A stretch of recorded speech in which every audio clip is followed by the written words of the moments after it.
वो कहते हैं ना कि मन के शोर में जब दीप जलता है, मन के शोर में जब दीप जलता है तो डर का मौसम खुद बदलता है।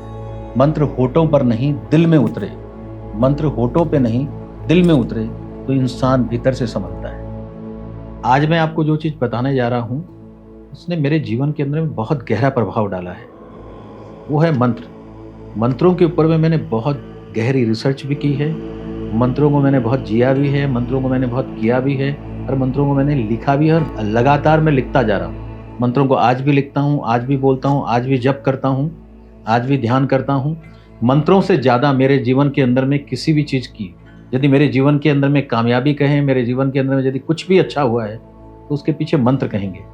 आपने एक चीज़ का ध्यान दिया होगा कि हमारा शरीर कम थकता है, हमारा दिमाग ज़्यादा थकता है।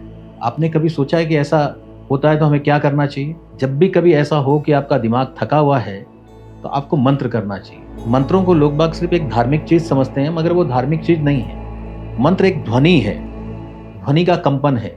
मंत्रों का मतलब हुआ कि लगातार एक विशेष उद्देश्य के लिए विशेष शब्दों के संयोजन के साथ में लगातार दोहराते जाना, दोहराते जाना, दोहराते जाना। इससे क्या होता है कि हमारे दिमाग के अंदर में यदि कोई नकारात्मक शक्तियाँ बैठी हुई हैं तो इन मंत्रों के उच्चारण की वजह से, उस ध्वनि कंपन की वजह से वो सकारात्मक चीज़ों में बदल जाती है। इसका यदि मैं बहुत सही एग्जाम्पल आपको दूं तो एक पानी के अंदर में यदि आपने गंदगी आ गई है और आपने बहुत मैली कुचैली चीज़ें डाल दी हैं, मैली चीज़ें डाल दी हैं या गंदगी डाल दी, तो आपको कुछ दिखेगा नहीं।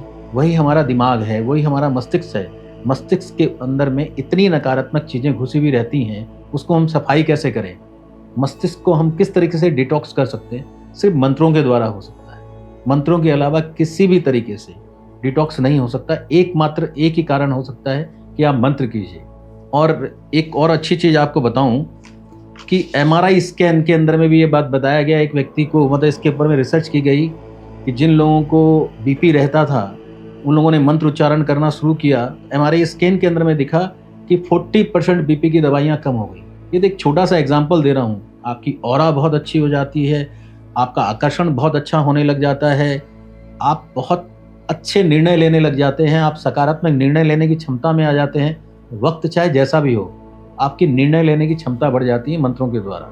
यदि आप प्रयोग करना चाहें, मेरा अपना ये मानना है और मैं आप लोगों को सलाह दूंगा कि आप 21 दिनों तक लगातार यदि सिर्फ ओम ध्वनि का उच्चारण करते हैं, 5 मिनट 10 मिनट यदि आप ओम ध्वनि का उच्चारण करते हैं, समय मत बांधिए कि आपको 1 घंटा ही करना होगा, आप 2 घंटा ही करना होगा, आपको 3 माला करनी होगी, 4 माला करनी होगी। आप 5 मिनट तक आंखें बंद करके सिर्फ ओम ध्वनि का यदि उच्चारण करते हैं तो आपके अंदर में चमत्कारिक परिवर्तन आने लग जाएंगे। अब ओम का मतलब मैं आपको बताऊं तो मेरे अपने बुक में मैंने बताया है, मैंने एक बुक भी लिखी है, बुक के बारे में बताया है मैंने। ओम को आप 3 भागों में बांट सकते हैं। आ उ मैं। आ का मतलब होता है जागृत अवस्था, उ से मतलब होता है स्वप्न अवस्था और मैं से मतलब गहरी निद्रा की अवस्था। ओम का यदि आप नियमित रूप से जाप करते हैं तो आपकी चेतना ब्रह्मांडीय ऊर्जा से मिल जाती है। ओम एक ब्रह्मांडीय ध्वनि है, इसका आप नियमित जाप कीजिए। और मैंने बहुत लोगों के ऊपर में ये प्रयोग करके देखा है कि एक व्यक्ति था जिसका काम बहुत अच्छा नहीं चल रहा था, वो मेरे पास में आया और उसके पास में कुछ करने के लिए था नहीं। वो बहुत, ये कोविड के टाइम की बात है, कोविड के जस्ट बाद की बात है। तो उसने मेरे से पूछा मैं क्या करूं? तो मैंने उसको एक मंत्र बताया कि तुम ये मंत्र करना शुरू करो, शायद तुम्हें लाभ पहुंचेगा। उसने मेरे बताए हुए तरीके से रोजाना नियत समय पे नियत आसन के ऊपर में बैठ के एक ही समय के अंदर में उसने मंत्र जाप करना शुरू किया। चमत्कार ये हुआ कि परिस्थितियां वही थी, लेकिन उसकी निर्णय लेने की क्षमता बदल गई और उसका कारोबार बहुत अच्छा चलने लगा। मंत्र करते समय कुछ चीज़ों का बहुत ज़्यादा ध्यान रखना चाहिए कि मंत्र रोज सुबह उठते ही, मतलब इसके 2-3 अलग अलग उदाहरण मैं आपको देता हूँ कि मंत्र किस समय करें तो ज़्यादा लाभ होता है।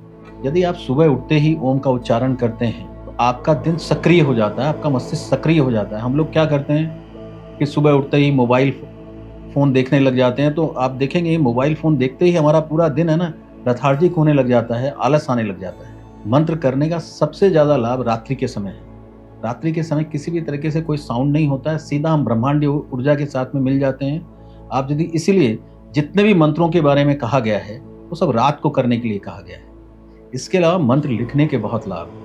मेरी एक बुक है, संसार की सर्वश्रेष्ठ पुस्तक, जिसके अंदर में मैंने बताया है कि मंत्र क्यों लिखे जाते हैं, किस तरीके से लिखना चाहिए, कि मंत्र लिखने से क्या लाभ होगा, मंत्र क्यों करने चाहिए, किस तरीके से लिखना चाहिए। इसमें से लिखने की विधि बताई गई है। यदि आप चाहें तो मेरे से मंगवा लीजिएगा। मैं इसके कोई चार्ज नहीं लेता हूँ, मैं इसका कोई मूल्य नहीं लेता हूँ। कारण कि ये मेरे लिए अमूल्य है, तो मैं इसका किसी से कोई मूल्य नहीं ले सकता।